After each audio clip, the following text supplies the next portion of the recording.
Minnesota Vikings need to extend Danielle Hunter, make him one of the highest paid edge rushers in the National Football League if and when he gets back from his herniated disc surgery, and never trade him unless you get 3-1s, which you're probably not going to get. So ipso facto, you're never going to trade Danielle Hunter. I mean, hell, you can make a good case that Danielle was team MVP without him playing it down this year. Just watch back how the Vikings had one of the worst pass rushes in the NFL, ergo one of the worst defenses, because everything starts up front. Now, there had been a kerfuffle amongst the fan base because people are finally remembering, like, oh yeah, Rap Sheet tweeted that out, blah, blah, blah.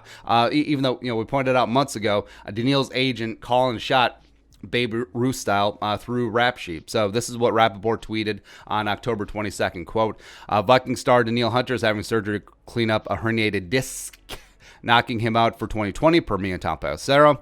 Minnesota has a decision this offseason: make Hunter the highest paid defender in football or trade him. Have we seen the last of him in a Vikings uniform? Eye emojis. Cool. And there's 1,000% from the agent. I mean, agents occasionally do use NFL insiders like sock puppets. I mean, and insiders will go along with it just to keep information free flowing. But I mean, Rap Sheet, who rarely editorializes to this level, is like, huh. And then Ben Gessling followed up with this right after, quote, from what I've heard on Hunter, the Vikings have no interest in getting into a contract standoff with him. They know what he means to the team, but given he's the 18th highest paid edge rusher in the NFL, demands, obviously from his camp, are worth keeping in mind, end quote.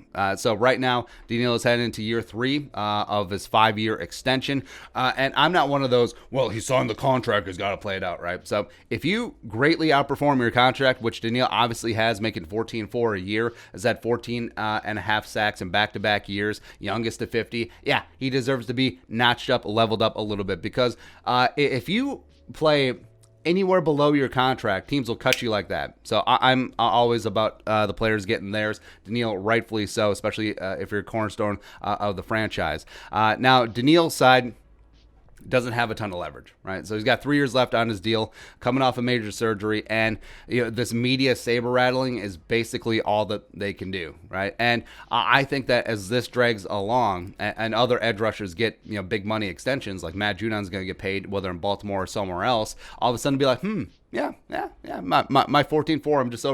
I'm just over here like one of the best edge rushers in the NFL, if not the best. Yeah, cool. You guys want to take care of me? And then you get the workout tapes, and then maybe you'll get the leaks through the media, obviously from the agent yet again. Now, I don't expect a full scorched earth Stephon Diggs adjacent type media blitz or campaign, because that's not Danielle's style. But we could find something, and it could divide the fan base. Some will want to pay him, some will want to trade him, some will want to do this and that. Yeah, now you don't need that. You don't need that at this time. Pay your best player.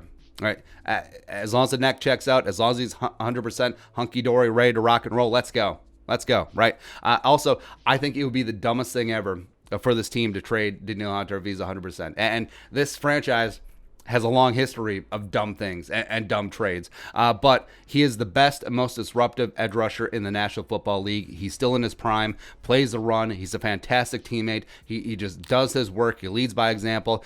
He is a human game changer. Like, put him in. Watch back some of his tape, especially 2019. All the strip sacks, just all the overpowering. You got the bull rush, you got the speed rush, you got all the rushes. Woo! It's amazing. It's amazing, man. Unless you get offered like 2 high first-round picks and some change, like a second or third round pick, no, don't do it. And since you're probably not going to get that offer anyway, it would be moronic to sell him for anything less. Now, settling for anything less than 2 1s for Danielle Hunter would be the height of folly. Absolutely. Also, I do believe Gessling and that they want to take care of their guy. I mean, it's been their MO, take care of their own. He's 26 next year. He was second in the NFL in pressures last season, while number 1 for guys who don't get to play against Riley Reef twice a year, and has combined 29 sacks over the last 2 years.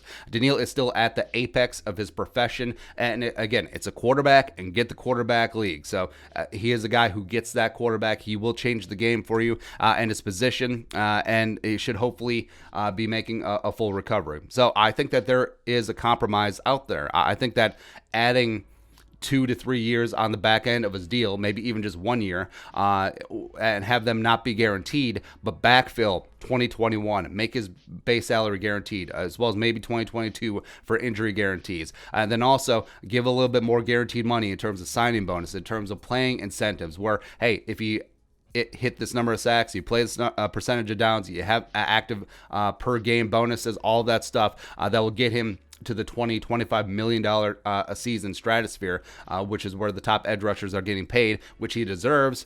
Do it. And the Vikings protect themselves in case Danielle isn't Danielle with the incentives and short-term guarantees.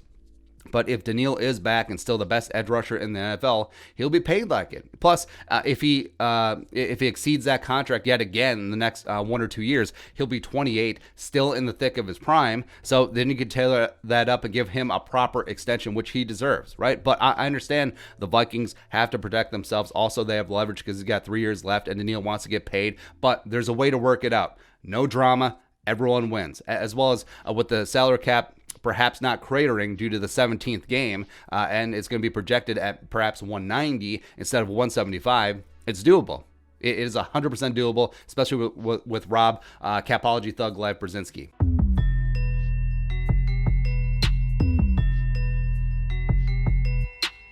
I think if you take a look at the Vikings pass rush, looking how it did this year, as well as the history of them taking care of their own, something will get done. Absolutely. So Danielle making $14.4 per year was perhaps the greatest bargain in professional sports history. Like, his contract really was the Costco rotisserie chicken of sports contracts. I mean, $4.99 for a chicken that's the size of a small turkey. Woo! Let's go. Let's go. But it's time for a market correction. Take care of Danielle Hunter. He's going to be good for you for the next decade, 15 years plus. He's still going to be chasing Bruce Smith, although this year put him behind the 8 ball a little bit. And no. Don't F this up. You have the best young edge rusher in the National Football League in your camp, in your house, and he wants to be here, so take care of him. Do it. But anyways, your thoughts, Danielle Hunter, let us know in the comment section below. Subscribe for daily Vikings takes. Want to support that work, post on the Venmo. But until next time, Skull Production Value.